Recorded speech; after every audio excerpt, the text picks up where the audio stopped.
Hey everybody, welcome to episode 3 of the Three Gymigos. We have a very special guest in the house today, Tony Pearson. Woohoo! Woo! I'm John Becerra. Jason Brown. Sarah Young. And we officially have our first movie star in the Yes. house. Oh no, I don't know about that. Come on. Oh, we The know. most humble movie star Yes. you'll ever meet. So, Tony Pearson, and we have his book out here on the table. We've got his book Driven that you wrote how long ago, Tony? It's come out 2019. 2019. Yeah. And now you officially have your movie coming out. The documentary. Documentary Nice. coming Yes. out on the 6th of October. Yes. And this is actually now streaming on all English speaking platforms. It's going to be on Apple, Amazon, Google Play, Vudu. And this was actually a grand prize winner in the best documentary feature. Yes. Is that in Yes. 2023? That's Yes. amazing. That is amazing. And that was at the Golden State Film Festival, I believe. Right in LA. Oh, fantastic. Oh, Man's Chinese Theater. At the official Chinese Yes. theater. Nice. And where the Oscars are? Yes. Oh. I used to yeah. live down the street from there. It's so weird to have that to happen like that. You know what I mean? Oh, that's I used to drive by it amazing. every day, and all of a sudden, That's So, awesome. Yeah, so you actually used to live there. Oh, yeah. That's where you're. I lived in Hollywood for a long time, and I drive by down with Sunset, it's Hollywood Boulevard. Hollywood Boulevard. Yes. Amazing. So, and this movie is, this film is distributed by the Generation Iron. Yes. Okay, and that's Yes. a New York-based global digital media company. Exactly. Yeah, and that's mainly focused on bodybuilding, health, fitness, strength, all of that. And then you can find that more information on Generation Iron, I believe. Yes, Instagram, and they're all over. They're everywhere. Perfect. So Yes. we can click that link and Oh yeah, yeah. perfect. Nice. Okay, well, Tony, Nice. give me a main gist of what your documentary is about. It's about. It's not just about bodybuilding. So let's clear that one up because people say, "Oh, it's for everybody." It's about my childhood, growing up, and down in the deep South and very poor, and I did a lot. I was, I didn't have mom or dad, so I decided to tell my story. It's a very complex, deep story to tell, and it took me about 40 years to find the courage to do it. Oh, I had a full career in bodybuilding, and they read all these wonderful articles about me, and I read it, and I was embarrassed at what I had gone through in life, and I told no one. I mean, I had girlfriends and fiancés, and they never knew. It's funny how you just hide things, you put it away, or you try to forget it. So I had lunch with a friend, a client, and I just started telling her about my childhood. She goes, "You should be writing that." I'd never written a book before in my life, to write a book. So I figured out how to write a book, and I just started writing and writing and writing, and it's, to me, it was like a higher power going through me because I would write so fast I couldn't get on the paper fast enough. wow. And that's when I realized this is not me. It's coming from up there. So, yeah, and I just, and then I had those good days, when I won a title, world title, and it's like, wow, it was fun to go home to write. But then the bad days when you was tortured or beaten or starved, and it was tough to write those chapters. And I was raised, I don't want to tell too much about it, but it was, like I said, deep South. I was in the middle of the civil rights in Memphis, Tennessee, and being African American. So all the odds were against you. There was no fun place. And like I said, even now it's hard to talk about, because all these emotions come back. It's so funny how you think you recovered. It's all gone. I'm better now, but you're not, because it's in your fibers, it's in your blood.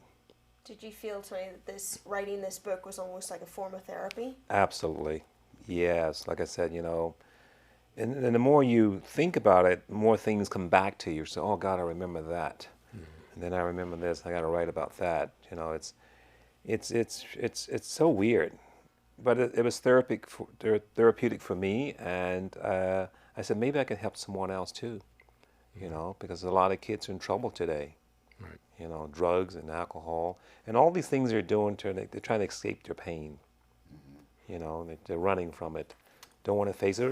Like I said, I was embarrassed to tell anyone about that because they had this picture of me in the magazine, this great champion. He's this and he's that. And, oh boy, it's not me at all.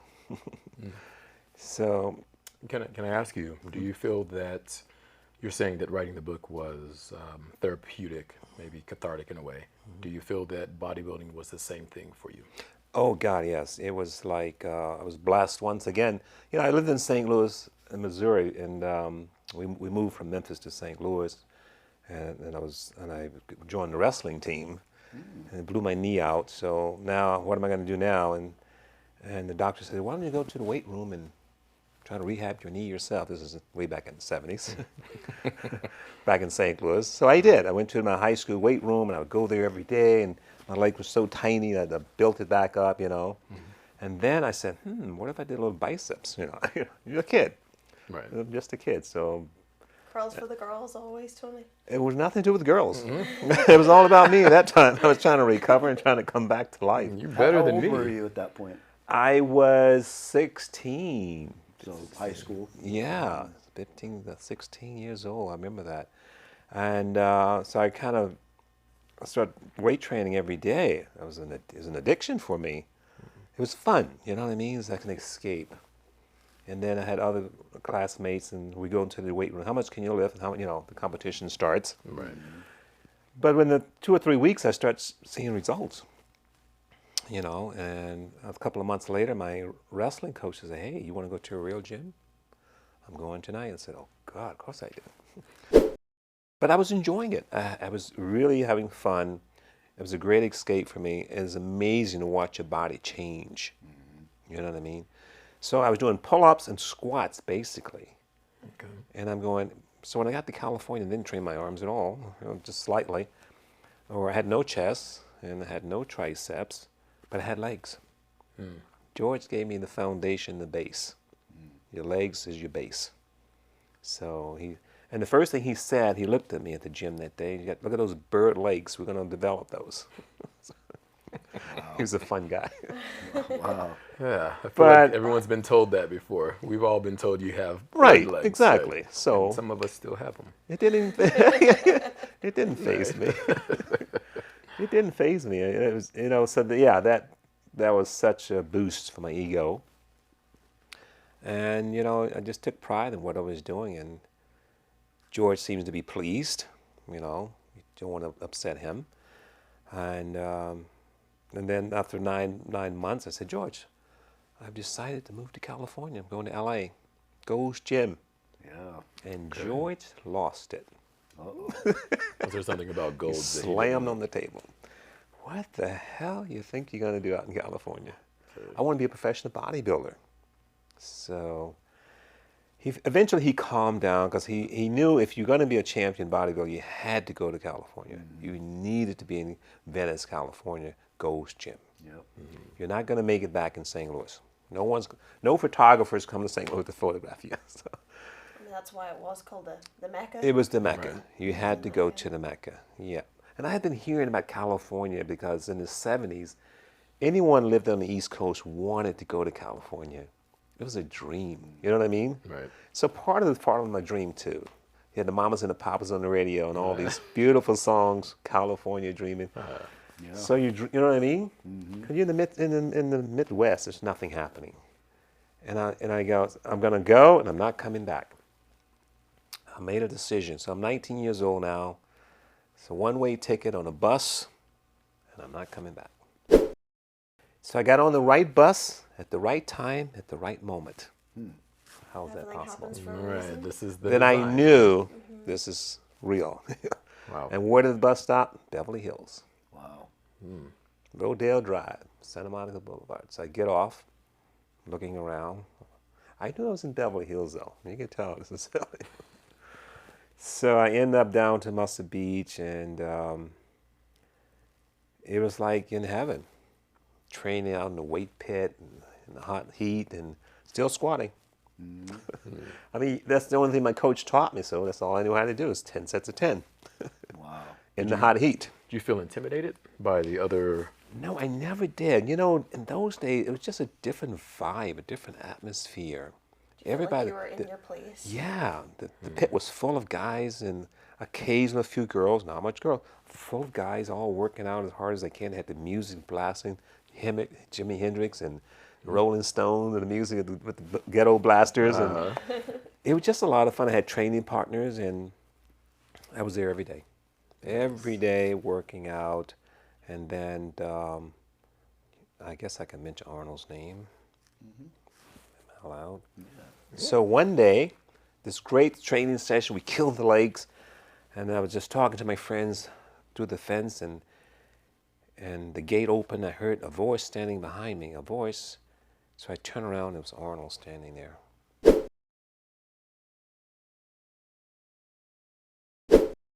I should do my Arnold impression. Yeah. I would love to hear I want to hear you it. can't. Yeah, you can't not do it. You know that, right? So Arnold come over and says, "I've been watching you. You look fantastic. You have a lot of potential. You're gonna be a great champion someday." So and he says, "Let me take you through the workout." So we did chest, we did triceps, and I'm going to write down Joeita's number, address. Go out there, tell him I sent you. Wow. Wow. So the mecca of the Godfather Yes. introduced you to the other Godfather. Yes. That's awesome. And I said, what are the chances? I look back through the book and life and go, what are the chances for that to happen on that day, at that moment, and then to go to see Joe Weider? Wow. So, what are the chances? It's all by design. Right. I can control it. And I think the 10 days in LA were setting up for that moment. That make any sense. No, that makes perfect sense. Because typically you would jump on the next bus and get run to the beach. The fans, I gotta get to the beach and the sand, the ocean. Right. No, I'm sitting down in LA, having one meal a day because my $75 were running out. I had $75. I was down about $10 when I got to the beach. Wow. Wow. It was challenging. People go, "Oh, you had such an easy life." They have no idea. People actually say that to you? Yes, That's yes. amazing. Then I get, you did this and you did that. No, I paid a price. Fear. A friend went with me to LA and he ended up going back. He says, I can't do this. So he got on the next bus home and I said, I'm going to stay. Wow. This is it. Wow.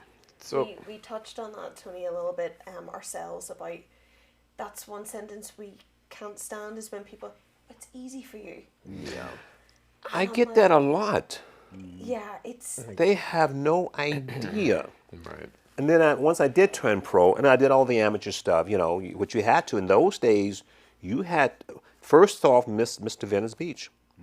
Because a lot of those guys at Venice Beach, they all became pros later as well. So they had good physiques from the start. That was the starting point for bodybuilding. Yeah. That pit. So you had some good bodybuilders in there, like Charles Glass. Yeah. And the list goes on. John Brown. Yeah. They all became world champions. So I was right in the mix. So I was competing against each other all the time. So they said I said to Charles Glass one day, I was so upset that I had lost to him. And I go, this will never happen again.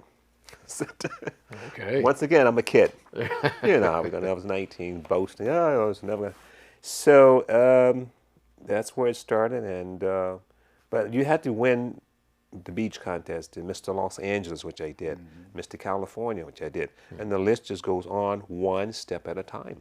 Did both junior nationals, which I did, and then you get to America. So there was no straight shot to any of that stuff. You had to really, really prove yourself. There was so many competitors. At the Mr. America, there were 20 guys in my class. Wow. And then the other class, then the other class. Wow. So yeah, it was really, really tough. And the conditioning was, had to be like really body fat super low. And that was a strong point for me genetically, fast metabolism. Okay, for Mr. Venice Beach, just to be funny, I went to Santa Monica College, in LA, and I ran around the track 4 times. That was my cardio for the show. I'm ready to go now. Oh. That was it, huh? I think I had a slice of pizza and then went on stage. Yeah. oh my goodness. I mean, I followed. I was that. really cut. I like it. I like it though. That was my training for the show. Current Mr. Olympia is Yeah. like twitching. A Right. slice of pizza? What? Right. There is another story. I'm going to fast forward really fast and go back because I was competing on professional level. And we had meetings for all the competitors the night before. Every time I would walk in with cake in my hand to the meeting, say, guys, want some? They're hating me because they're living on the fish and water. You know what I mean? God, we hate you. So you were genuinely eating that before? Yes. And so I'll see you tomorrow on stage. I like everything about that. Yeah. I like everything about that. So it's getting to the Yeah. mind. Yeah. I did a guest posing back in Rhode Island way back in the day and in New York. And this kid come running backstage. Oh, my God, man, you're in crazy shape. There's Mr. World contest next week in New York. I'll drive you there. I said, okay. So I win. We go to New York, I win. But that was for a guest posing. So I would show up in guest posing just like it's a competition. Which is rare. That is so impressive. Yeah, man. that's rare in the Yeah. sport. Like most guest posing, They come look about like they're in the- 80% sometimes, you know. Right. You know how I've they seen are. guys look like they're in their off season. They get away with it, yeah. Right. But and it's their name sometimes that Yes, so yes. you would yes. show up like it's a straight Yes, competition. it's a straight out competition. For one, I don't want to insult the promoter. He invited me. I'm his guest. Nice. And two, I don't want the competitors to look better than I do. Okay. Hey. See what I'm saying? I like that. So no, I won. I won the world that night and had a trip to London for the universe. Came in second to this Turkish guy in Lulu.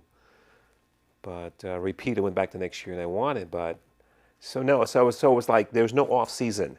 I keep hearing this off season stuff. What is that? Yeah. To me, is a way of being. This is how I feel, being lazy to eat. No off season, because if you want to gain muscle and you got weak party areas, bring up those areas, and then you're going to look bigger. A little bit more caps on the shoulders, okay. Yeah. A little bit more sweep on the quad, okay. Bring the calves up a little bit, okay. If you can complete those things, now you're going to look so much bigger on stage.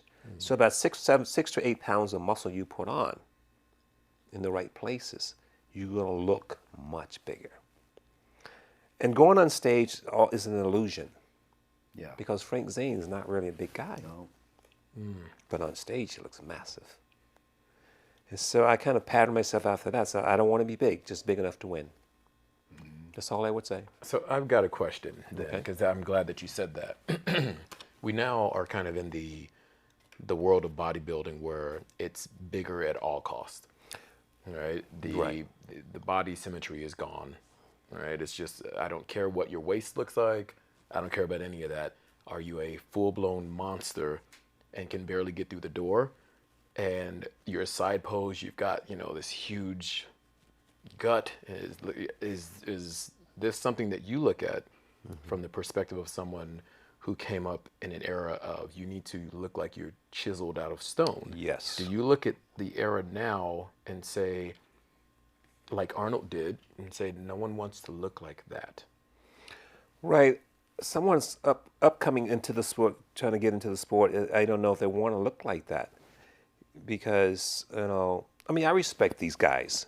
They work hard. Absolutely. You have to work hard. They do the time. Right. They do everything they possibly can do to win this contest. Right. I get it. But that's not the look that I want. Yeah. Right. I wanted this. To me, I was pleased with the way I looked. I was never big, tiny waist, small hips. Right. And try to present it the right way. And once again, how you pose is, you make yourself look bigger. Right. There's The illusion. there's an art behind that, yes. Okay. And they would run backstage and go, was that you out there? Because I look so small backstage. Yeah, it's an illusion. It's Right. an illusion. If the light's bright, the light's right, and your condition is really good, and you know how to present it right, you got them. So, and again, just to touch on that, I'm asking that because, we're all trainers, and I encounter a lot of young kids Yeah. who are unfortunately growing up in the social media Yes. era, Yes. right, where they're getting a lot of really bad and dangerous advice. And it's almost like there's no kind of hiding how dangerous the advice is. They're just saying this is what you do, right? Yeah. If you want to get this big, who cares about anything else? You want to be a monster. And I'm finding a lot of 15, 16, 17-year-old kids are taking things to enhance themselves. And, I don't care about consequences. Right. Right. And the people that they're idolizing are, maybe in their 20s, Right. early 20s, but Yeah. they're just enormous, and there's no body symmetry at all. It's Right. just bigger is better. Right. So, like you're saying, they'd come backstage like that was you, Yeah. right? And I've seen a lot of your posing. I've seen a lot of your photos. I would never think that you're small. I would immediately be like, that appreciate guy that, is a I will monster. second that. Yeah, like a Tony was monster. never small. Okay. I appreciate that. But a monster, and even like John, like your photos, seeing how you look on stage, like, though, to me, that's a monster because you've got Right. the cuts, you've got the body symmetry, Yeah. you've got the V. You're Right. not just like a log. Right. So the lines of the body makes you look big. Right. If you know how to present it correctly. This guy named Jimmy Caruso.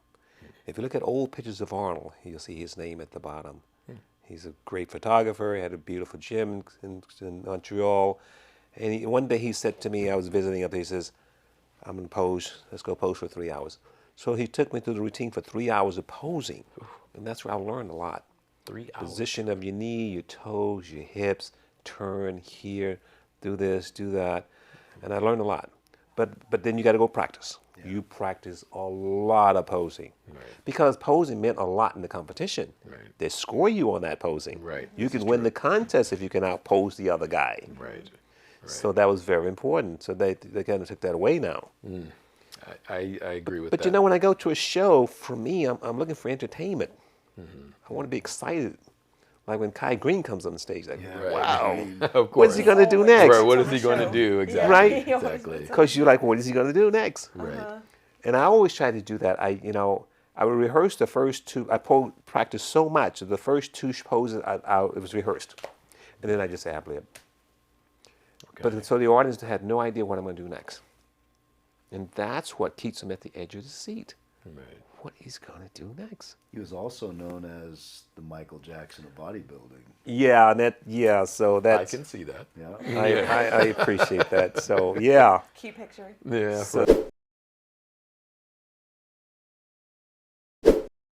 So Ricky Wayne, it was the editor-in-chief of Muscle and Fitness and Flex magazine, the Weeder's office. And, he's a famous bodybuilder before his wife from England. And I went to his office and had my nose done. Yes, I did. Because Michael had his nose done. Right. So I said, I'm going to get my nose done. I didn't like my nose. If you don't like it, fix it. Fix it. I had it done. And that was, for men to get a nose job in those days, in the early 80s, it was like, ooh. Did you tell anyone? Yes and no. But Ricky looked at me and he goes, you look like Michael Jackson. In the middle, he was doing an article on me. So I went to Weeder's office. I'm sitting in front of him. He kept staring at me like, why is he staring at me? And now he looks up and he stopped writing and goes, you look like Michael Jackson. I'm going to include that in the article. Oh, Okay. So the Michael Jackson bodybuilding just took off. yeah. It just went crazy.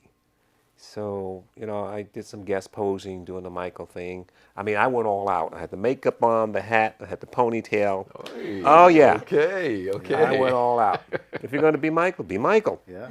So, you dream a lot. If you don't have a dream, then you have nothing. You got to have a dream. And you got to figure out how to just follow through with that dream. If you quit, you lost. Just continue to move forward. And that taught me a lot. And then training with Robbie taught me a lot about training, how mental it is. Zane taught me how to pose just by watching. So, and Robbie tell you one thing one time, and that's it. This way, this way, and this way, and he's done. He's still that way. He's still that way. Yeah. He's still incredible. Oh, yeah. He's 77, still pushing, still Yeah. going. He looks incredible. Yes. So from that day that Tony Pearson gets kicked out of Gold's Gym, and he's seeing Frank Zane get his pictures taken by Joe Joe Weider. Weider, how many months, years till Tony's the one behind the camera? That was, it didn't take very long. I don't think it did. When I left St. Louis, I felt an urgency to get to California. Something was telling me, you've got to get there and you got to get there now. So I made it to the beach at the right time. I saw the guys training, Joe Weider taking the pictures. Within 3 or 4 months, I won Mr. Venice Beach. Wow. 3 to 4 Wow. months. Yeah, and then Arnold That's very quick. and then Arnold discovered me right after that. It seemed like a long time as I look back, but it wasn't. It's only a few. I got there in June, July. So by September, October, I'm winning. Wow. That's crazy. So, and then I won the Wow. Mr. Venice Beach. So proud of myself. Yeah. I said, guys, guess what? I'm going to be Mr. America in 2 years. Everyone laughed. Of course. Okay, I should have been laughing too. Oh no, but I was serious. Yeah. I'm going to win it. But you speak it out loud Make it real. and make it real. Yeah. Right? Make it real. And you said you're nothing without dreams, right? Right. That's part of the dream. I went to California with that dream. And I won in 2 years. Yeah. That's crazy. So now I'm back home. You know, I'm walking down the boardwalk, and I said out loud, I said, God, what do I need to do to be a world champion? Because I'm, Mr. America, I want to be world champion. What do I need to do? And the voice was, well, you got to go work hard. So you got some work to do. And that's all I can remember. Something said to me, you got to do the work. And this is, Tony, again, to give people perspective, this is not going out for dinners, not partying. Oh, not God, doing, no. Like, Oh, this no. is, again, Oh, no. 100% Sacrifice everything. But no partying, no drinking, no up all night, no. And just so that, and I think this is important, when we're saying you're sacrificing, I think people look at bodybuilding, training, just working out, that this is like a selfish thing. You're sacrificing because you want to do this, because you want to look a certain way. Right. But you're sacrificing for your dream. And Yes. that's the difference. Yes, Right? that is yes. This is my dream, and I'm Right. really going to give it my all. Yes. And if I fail, giving it my all, that's Right. okay. That's okay. Right. There's no vanity here for me for that. It was just, I got to build up my arms. I have my chest. Got to work my chest. I got to build my calves. And the judges will tell you, you need to work this here and here. So, and you go back to the drawing board. Especially imagine when you lose. Yeah. You train a whole year for one show. Yeah. And you lose. You come second or third, whatever. To have the willpower and the mindset to go back and repeat that year again, tough. Because sometimes you think you should have won. Yeah. Yeah. So you just bite your tongue, grit your teeth, and get to work.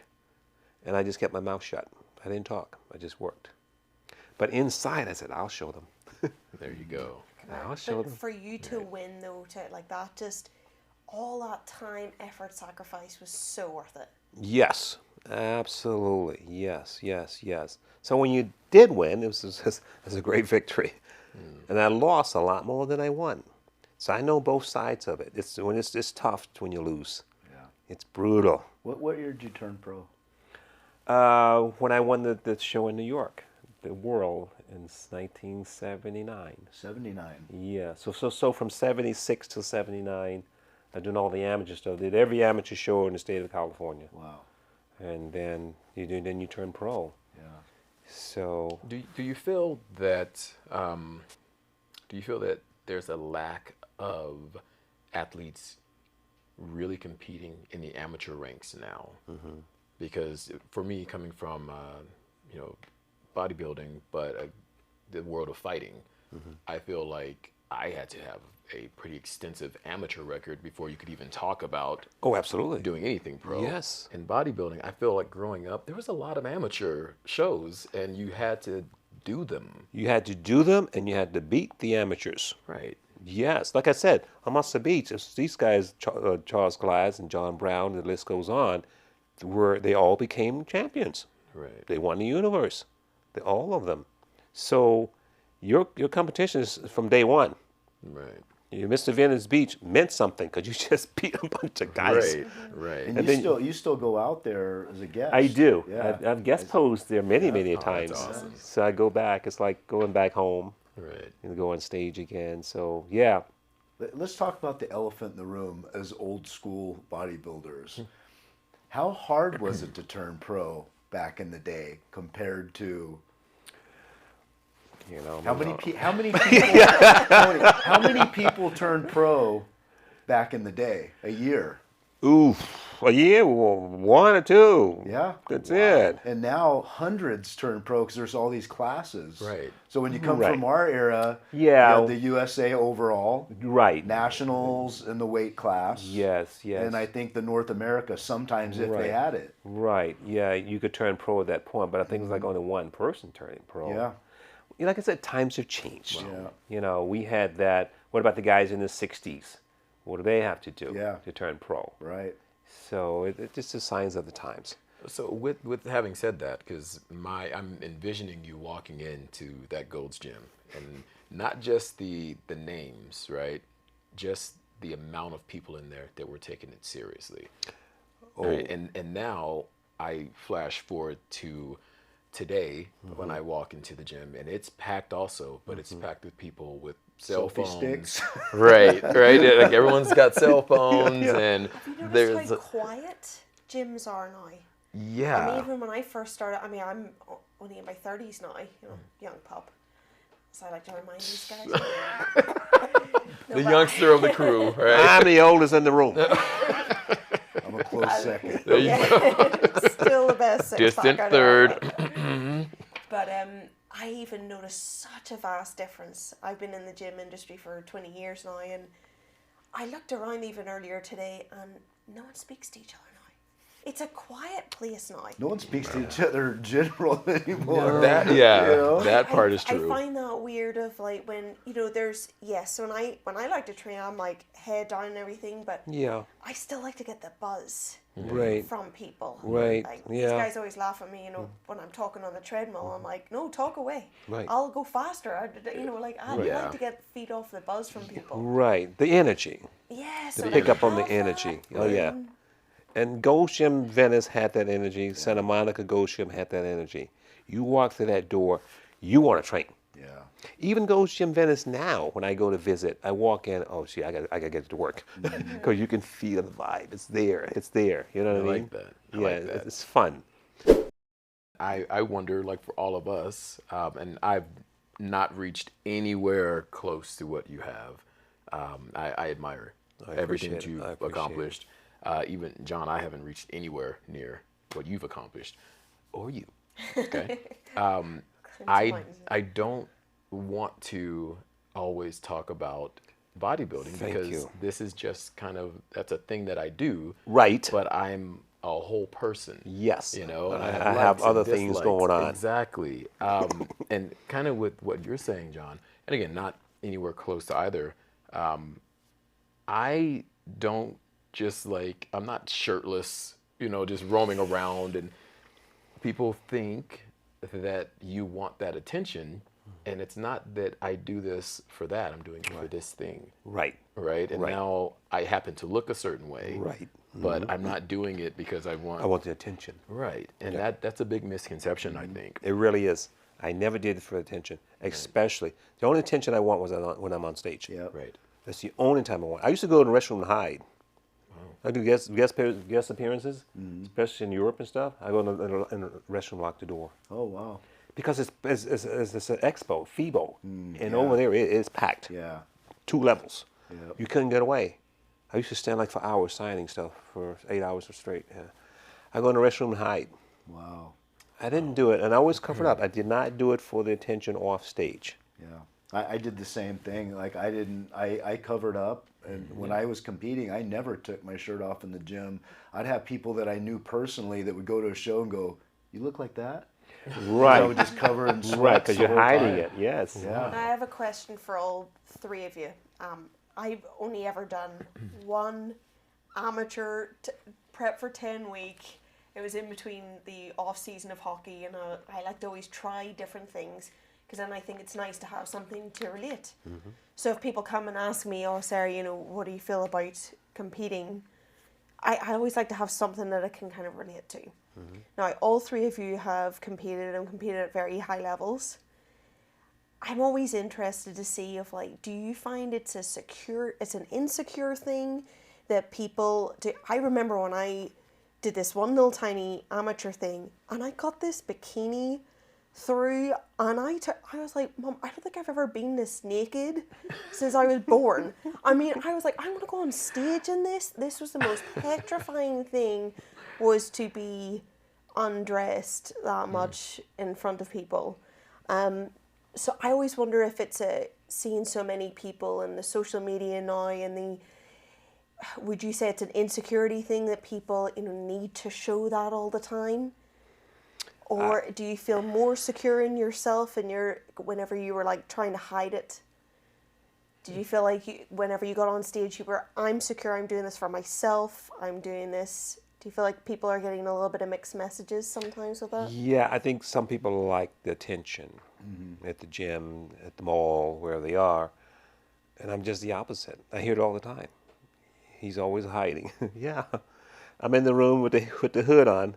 I go to the LVC to work out now, and sometimes people go, oh, Tony Pearson. Because I got the thing on, you know, I got the big jacket on. No one notices me there. I get my little workout and go home. And the other guys, you know, the tank top, the oil, baby oil on, they walk around. Yeah. The lat spread the whole time. Permanent lat Yes. spread. Calm down on the lat spread. The fake lat syndrome, I call it. Yeah. You're like, that looks The uncomfortable. one guy that goes to all the shows and bumps into people. Yeah, right. Yes. So The invisible lots. you know, there's nothing wrong with people like attention. I get it. But I don't want to be the bodybuilder all the time. Yeah. I do podcasts and a lot of interviews, and I said I can be that guy when I need to be. Otherwise, I'm just an average Joe trying to survive. Yeah. Nice. You know, and what I've done, that was the past. You know, I got the pictures, I got the trophies, but that was back then. I almost forgot about it. People send me pictures of, I go, when did I take that picture? I can't remember. Well, I'm sure there's thousands that you've never even There is seen so before. much stuff out there, and like I don't remember doing it. But 40 years of doing it, though. Yeah. So no. John, that's a great question. Do you, how do you feel about it? About like the showing off stuff. I guess. I mean, is that Do kind you of the best feel- way to? Yeah, I would, you know, whenever I see, unfortunately, I feel like everyone's kind of gone a little bit more where when they're getting the attention from the social media, it's creating this. Well, it's creating a whole epidemic. The social Yeah, media is it's creating creating such a- some It's really true. bad psychological It's true. stuff. No. But you know, Tony, a lot of people get into bodybuilding for a reason. Some people get into it because they like the sport. Some people get into it because they're escaping something. Some Yes. people get into it for therapy.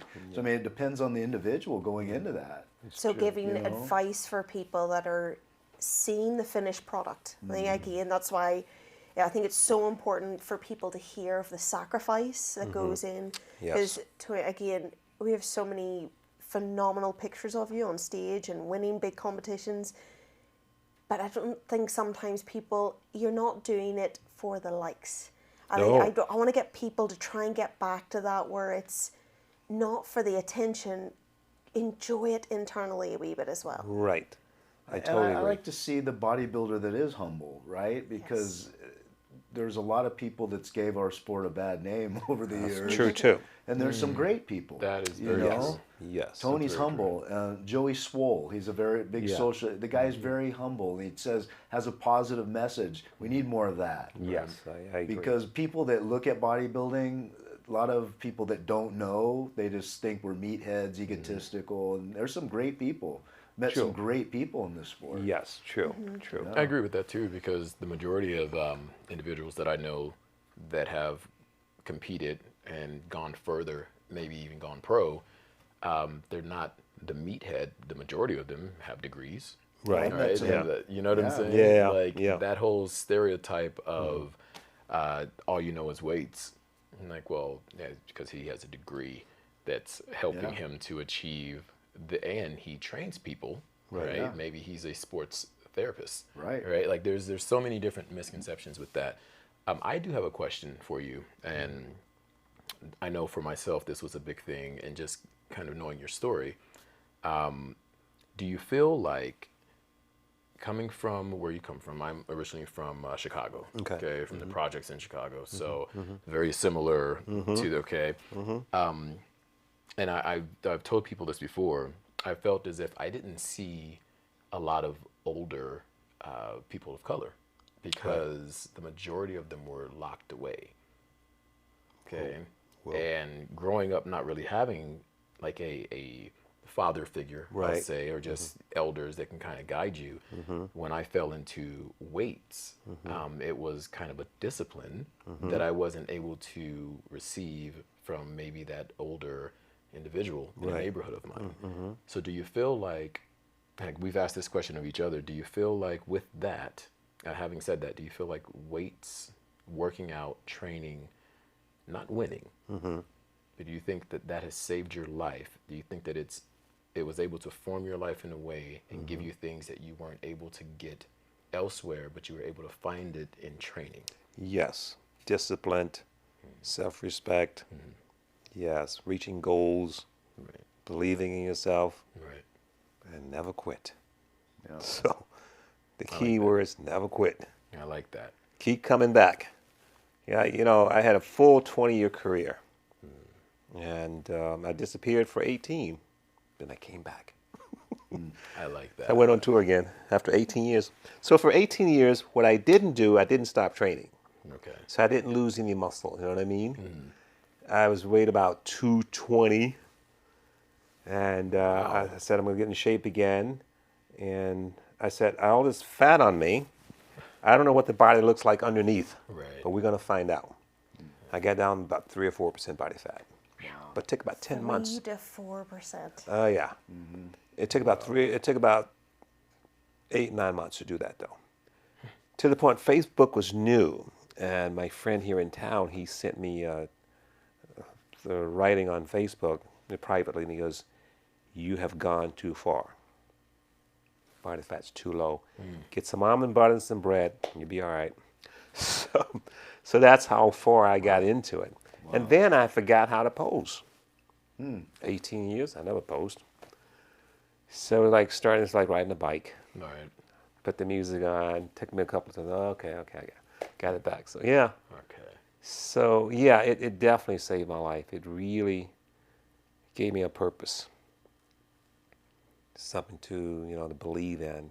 Because I had no upbringing, didn't have dad or mom. So, and I wasn't allowed to have friends. So I was really isolated from the world. I remember getting to California, LA, and I didn't talk to people. I didn't know how to have a conversation. So it took me years to find myself. Who am I? I think going on stage helped. Okay. Build your confidence. It did, and that was and to the point to where that's the only place I felt comfortable Okay. was on stage. I was going to ask that because I know Yeah. a lot of people that compete in whatever sport, that's where they are their true self, Yeah, And Yeah, do you think that was a healthy thing? it was a great thing. Okay. People say, "Oh, that he posed." I had so much work because he gives you a show. I was having fun. So the minute I go off stage, I'm in the back room, clothes on, hiding again. There we Right. go again. Right. Out the back door. Right. It's like a light switch when you're on stage. Right. and then- Yeah, boom, gone. Yeah. Well, some of the best competitors, and again, in whatever it is that we're talking about, are on stage. There's someone else, Yes. You become somebody else. That's true. and That's true. that can be addictive, right? And It can be addicting. Honestly, it was. When I retired, I went to a deep depression. And I think boxers go through that when they retire. Yeah. Because you're used to the spotlight. Right. When that phone stopped ringing on me, I was like, the phone doesn't ring anymore. It was like cut. After 20 years, always going somewhere. So yeah, it took a lot for me to go. That's why I gained weight. I trained less and ate more. A lot of ice cream. I was about to ask you. How did you Okay. cope? Because I think that's such an important topic that people do not touch on. I think it's getting better, thankfully, but a lot of people, I've seen a lot of professional athletes, and when they you know, they've lost a purpose. They spend their every waking moment for that purpose, and when that purpose is gone, how do you cope with that? That's what I was dealing with. Emptiness. Emptiness since all those years, you know, traveled the world, and then nothing. It was silent. And I just started eating and train less. And I trained, but it's like I said, I never stopped training, but deep depression. Deep. And it took a while to come out of it. So yeah, then to get back in shape again. I remember I was in Europe and I'm sitting there going, went to a show, first time in years. I said, oh my God, these lights are too bright. I'm never going to be on that stage again. Right? And I'm fat, just sitting there going, I'm in the second row, oh, there's no way I'm going to do that. A year later, I'm back on the stage. Wow. I'm back on the stage. So you find that health and fitness kind of pulled you back out of that? Yes, yes. I was trying to do this business with some vitamin company thing in Europe, and it kind of fell apart. And the owner of the company, American guy who was there, he knows nothing about bodybuilding. He said to me before he left, he goes, if you don't become Tony Pearson again, you're not going to make it. Wow. It was that serious, Tony? Yeah. And I go, he knows nothing about bodybuilding. But he was right. He was 100% right. Got in shape, did a bit mini tour again. Facebook just came out. I blasted all the pictures out there, and he's back. Nice. You know what I mean? Yeah. But you know, it's a tough sport, but you got to enjoy it. If you don't really love it, you can't do it. No, it takes a special. It takes a individual. special individual to really, you know what I mean, to embrace it every day. But I don't live it every day. I know how to cut it out. You know what I mean? I tell people in podcasts and in live, I said, you know, if I need to be that guy, I'll be that guy. If I go to Muscle Beach guest pose, I'm the guest poser. And the minute I'm done with it. People's talking about bodybuilding, I got to go. But bodybuilding, you know, to the level that you competed, is it fair to say that you have addictive personality? Yes. And addiction can be very good if you channel it in the right place, Right. It's a great addiction to Yeah. be to the weights, not drugs and alcohol and doing all Exactly. crazy, all 'Cause you crazy can stuff. easily go that way. Yeah, you could. You Yeah. can. I was around a lot of people who did, you know, Yeah, smoke pot same. and did alcohol. I know a lot of people Right. back in the day. It was drugs. Right. There's always been drugs. I did nothing. Yeah. Nothing. I respect that. I'm a person who, Yeah. the same, I've never drank or a smoker or anything like that. And a lot of people assume that, well, it's because you work out. I'm like, No, yeah, I have. I don't have no desire for it. Yeah, I don't have a desire for it. I suppose the fact that I'm doing something healthy, why would I then ruin it? Exactly. I would always say that. Like, I don't Yes. want to go in there, and we all know about really getting a good workout in. Yes. I'm not going to go in there and kill it. And Right. I've seen people do that and then walk out like, whew. Oh yeah. I'm Yeah. like, whoa. Or go to the bar, straight to the bar, get a drink. Right. Really? No. Yeah. I lost a lot of friends because, you know, go, you don't smoke, you don't drink, so they all cut me loose. Same. It's Yes. very Same unfortunate thing. to when people just don't understand that sometimes. They don't. And oh my goodness, if I'm training for a race or anything like that, it annoys me more that having a drink will affect my training for even one day than not having that drink. Right. For sure. So, and people just do not get that. People just have one. Oh, I Just have one. always, yeah, I get that all the time. Heard that a couple times. Have Many you? times. Yes, I'm with you. Yeah. Peer pressure. So when I was young, you know, competing, I did go nightclubs. I hung out nightclubs, but I didn't drink. I love music. I like to dance. So yeah, I was always there. I would fake it. Get one in the hand, walk around all night, we're good to go. Yeah. Okay. Which is such Pretending a, I like thought it. I was the only person that would fake it. I would Which just is get a water shame. and put Yeah. a red straw in. That's right. And people would think that it was something. Yes. I'm like, yeah, whatever. How you know. doing? I'm doing great. I'm doing great. if we're in the world, if we're trying to be equal in acceptance, can we please also get that we shouldn't have to fake having a drink? I know, I'm but saying now I do have the odd drink, but like I shouldn't the odd time if I'm training for something have to explain myself of why That's I true don't too. have that. That's true. Yeah. You shouldn't have to explain yourself. Bodybuilding is a tough sport. It's unlike other sports that have off seasons. There's no off season bodybuilding. No. Yeah. Especially in those days, you want to be the best. You better be on your A game all the time. And if you want to make some money, when the phone rings, you should say, yes, I'm in shape. Yeah. Guest posing. And I got a lot of posing like that because a lot of guys, got injured. He backed out. They call me. I'll be there. Actually, that's interesting with the guests posing and saying that there's no days off. For the both of you, right now competing today as opposed to then, I find it that guys looked so much better back then. One, because I think the training was different. I feel personally that perhaps you took it more seriously. I think we just trained really hard. Well, you trained hard, right? But check this out. I believe, too, that we didn't see you until you were on stage. Yeah. Instead of seeing you every single day posting something about the way you That's look. true. Yeah. You know what I mean? That is so true. I remember, I would see Lee Haney on stage, and I'd be like, I don't even understand how you can look like that. I would see Corey Everson yeah, right. on stage, and I'm like, I don't even understand how you look like that. But I would see him once a year. Yeah. Right.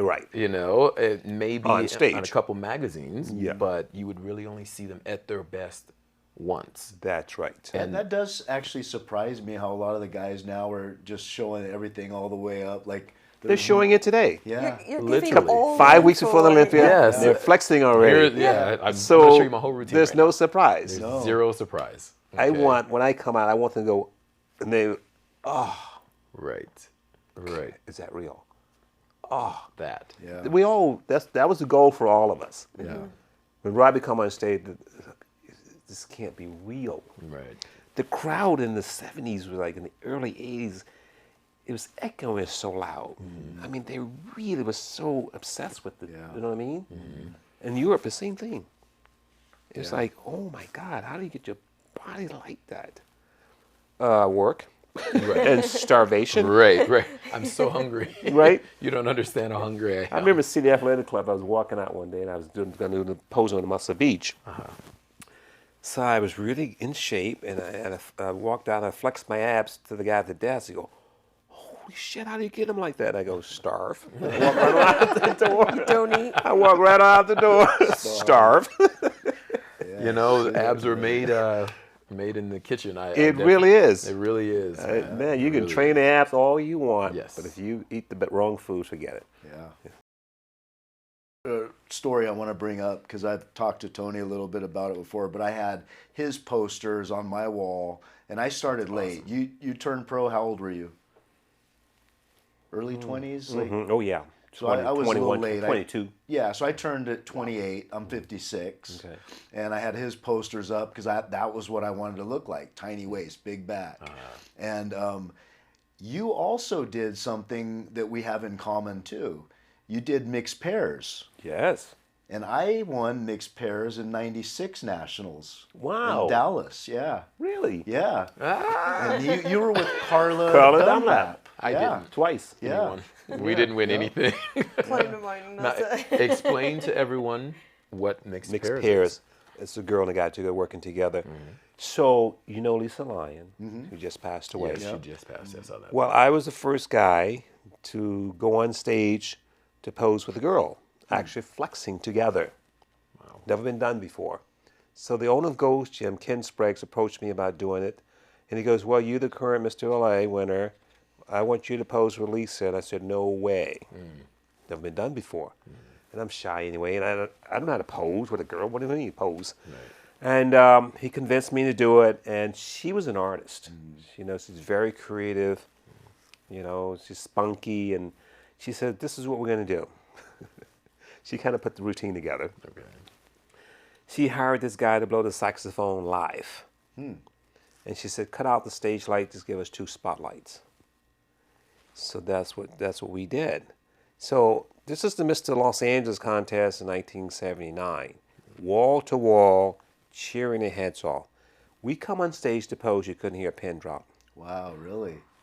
Wow. So halfway through the routine, I said, oh, I knew this was a bad idea.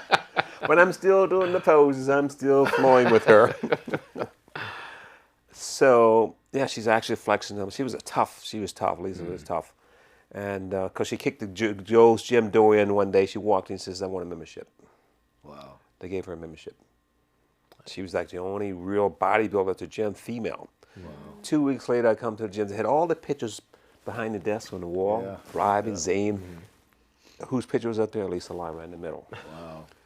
Doing the most muscular pose. Nice. That was Lisa Lyon, yes. Nice. So we finished the posing routine, and there was pandemonium, standing ovation. Wow. It was echoing. It was like, oh my God. 1 year later, what happened? Miss Olympia came around. Yeah. Because I think Joe saw, oh, there's money to be made. You got Mr. Olympia, now we're going to have Miss Olympia. And they go on stage and flex their muscles. So there was contests for women doing that, but not with a guy posing together. Yeah. Right. I mean, at that era. You're right. We're talking Still- 1979, yeah. Yeah. There was very few girls at Ghost Gym. You could bring your girlfriend in, but she had to sit on the bench and watch you train. Yeah. Oh, wow. That's how it was. Wow. Yeah, I mean, I guess it was very yeah, taboo. back in the very taboo. It was just a guy thing. Yeah. You know, this guy. So yeah, you bring your girlfriend. She's all dolled up, and she'll sit and watch. You know. Right. Which is now is crazy to think that because I mean we have a rock star here who I'm always watching yeah. like Jesus, I can't do any of that. Like I don't want to do any of that. You do all Right. that stuff, you know. Right. But it's funny to think that it was gender gated, you know. Yeah, it was. Like that. Yeah, yeah. And at one point it was segregated. Yes, Okay. yes. So- The women's gym was on that side. Right. That's Like Or that. what about it's- Robbie's story of breaking in the gyms to train because he was black? Oh yeah, yeah. He went it through the skylight at some gym in, Tallahassee. yeah, just train in the middle of the night. Wow. He's talking about surrogation, yeah. Yeah, like that's a thing, right? Like, I didn't know that. Yeah, he talks about it. He has a article he does every Yeah. month, and they interviewed me, but I read it all the time. And you that do? was it was crazy, like Yeah. what he had to go through Tallahassee, just to Florida. train. Yeah. Yeah. see, That's so great. That That's is just it's amazing to me, this thing of working out, training, competing, that I've always enjoyed the fact that it is inclusive. I've met people from all over, Right. right? There's women, there's men, there's kids that are like, I want a junior division, you know, like everyone Yes. wants to get in. And Yes. it's like, I love the inclusivity of it, where it's like, if you want to, come on. Come And on in. to know that at one point it wasn't like that, Not at all. right? And to see where it is now, that's something that I'm proud of, and I'm a very small piece of that. you Right, know, like right, very yeah. small. And for the two of you from a different generation to have seen change like that, Yes. you know, I think it's an awesome thing. Like I was saying about Corey Everson, I just remember seeing her the first time and thinking, Wow. oh, so like ladies do this too. You're right. You know, like, yes. and I thought it was amazing. I remember her Right. first, like, I want to say it was Muscle Fitness that she had to cover, and I was just like, this is crazy. Let me see amazing. what she's doing, Right. and I'm like, oh, she's doing the stuff we do, The same stuff. same stuff, They do right? the same exercises. Don't forget about Belle Francis. Bill Francis, yeah. Right. Yeah. Okay, Yeah. sorry. But I don't know. It's just I love the fact that it's something that it doesn't matter where you're from. No, it does not. Bev Francis was like the Dorian. What She did was. for women's bodybuilding, what Dorian did for men, that next leap. That's true. Yep. Because I do remember seeing Belle Francis photos. I'm like, oh my Yeah. God. It was crazy. Even, you know what I mean? Yeah, I remember. Picking your friends is important. Absolutely. Be Because careful who you listen to. that's true. yeah. Because they're gonna Right. sometimes they're gonna try to bring you down. Yeah. They don't want to see you get to rise up You're, to do you're anything. only as strong as the weakest horse in the team. Right. Think So- about that. It's nothing my grandpa said, and I go, that's true. Yeah. Because the weaker ones aren't going to step up. The Right. strong ones are going to compromise. Well, people who are not doing anything or going anywhere, they're gonna try to bring you down. Yeah. they're Yeah. not happy. They're not happy, and I don't want you to achieve anything. Yeah.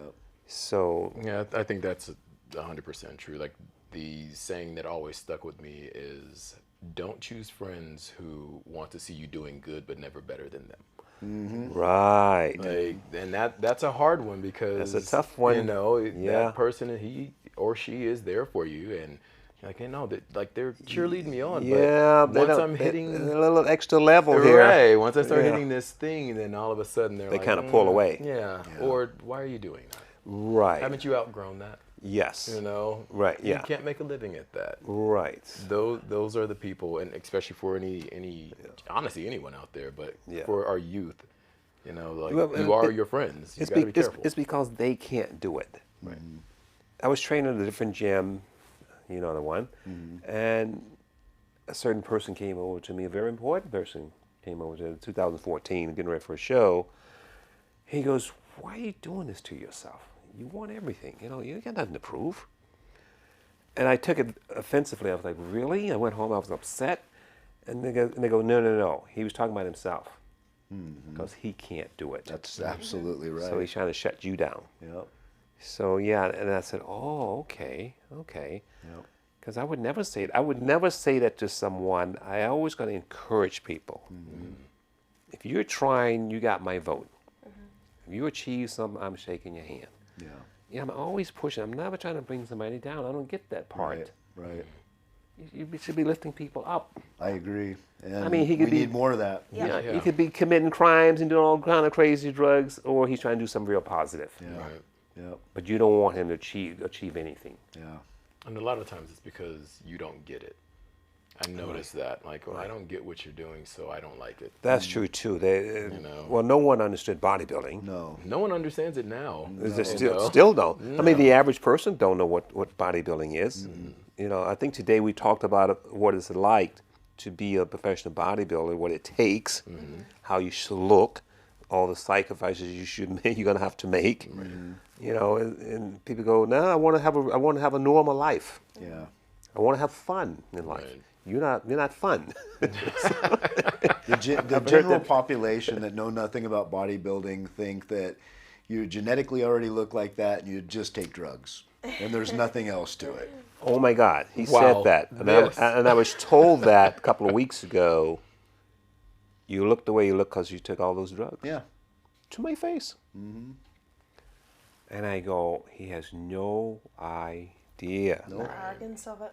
what I put myself through. I feel like that's in any sport. That's true too. Any sport, it you see the finished, when people just see the finished Finished product product, in music, in anything. When you you have a finished product that's so amazing, people have no idea of the iceberg that goes underneath it. right. That's true. That's They, a great way they to put think that, it's too. easy.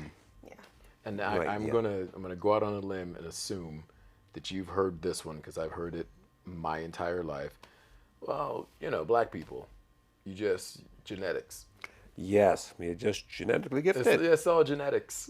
Yeah. I beg to differ. No, there's some work behind it. There's work. There's work. I mean, structurally, you know, proportion wise, I have a gift for that. I have to thank God for that. But man, I had to do some work.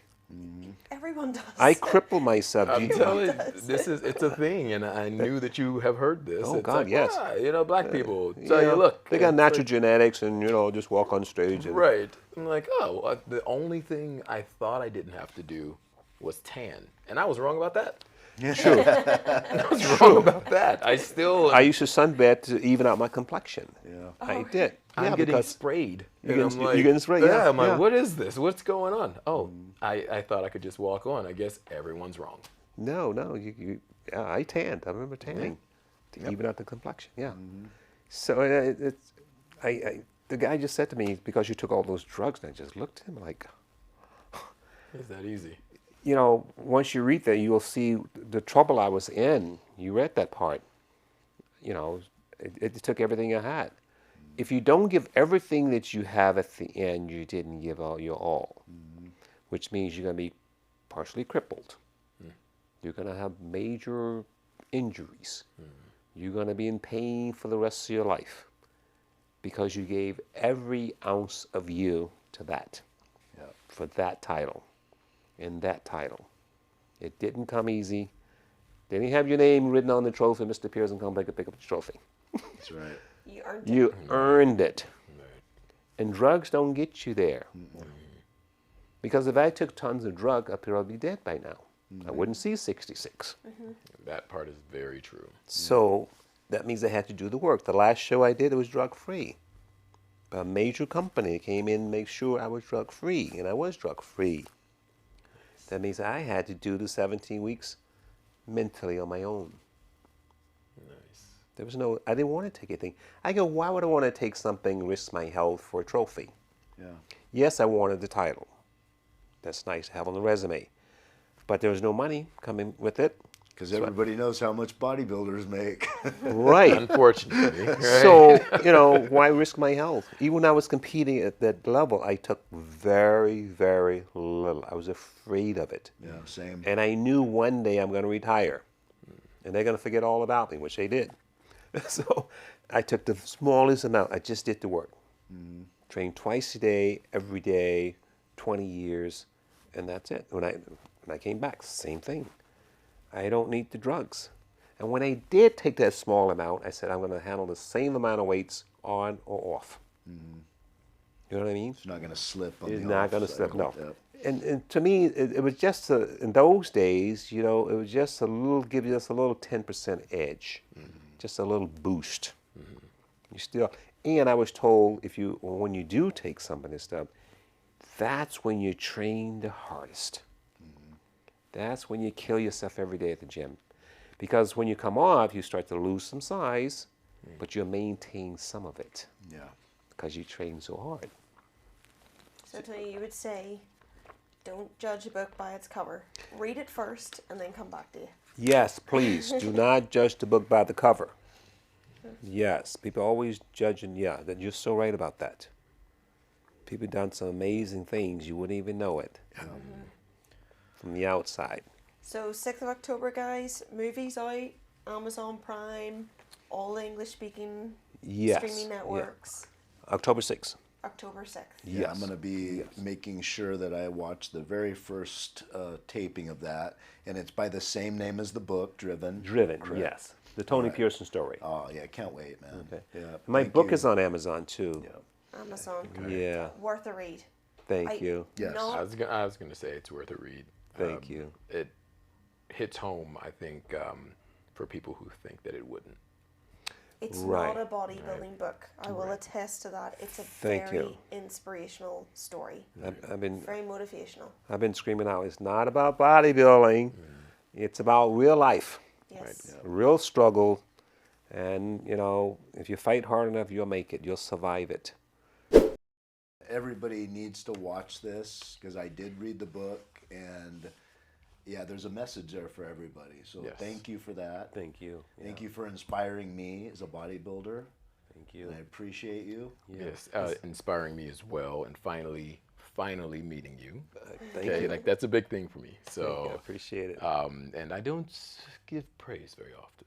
I appreciate Okay, He really Only, does. only I the don't. people who's earned it. this is true. So seriously, like you have been a role model to a young brown kid Wow. somewhere. Thank you. You know what I'm saying? Who Thank you. didn't see representation for himself. Right. Okay, Yeah. anywhere. So Right. seriously, thank you for that. Wow. Thank you. Wow. And I just admire what you've been through and where you are right now. And amazing book. And I cannot wait for the doc. Like I'm very Thank you. excited for it. And thank One you more for coming week to play to with go. us. Yeah. Hey, It's and been a lot why of don't- fun. Why don't we do this? If you guys like our Facebook page, our social media, let's pick a drawing of a winner, and we'll buy them the book, Yeah, and then you can have Tony sign it for them, 100%. right? Cool. So that'd be cool. I like that. That's awesome. Awesome. Thank you guys so much. See you next episode. Thank you, man. Thank you. I I really appreciate it. appreciate it. Thanks, brother. Thank you, man. Thank you. I Awesome. appreciate Thanks, it. Thank you. I feel like I know ya.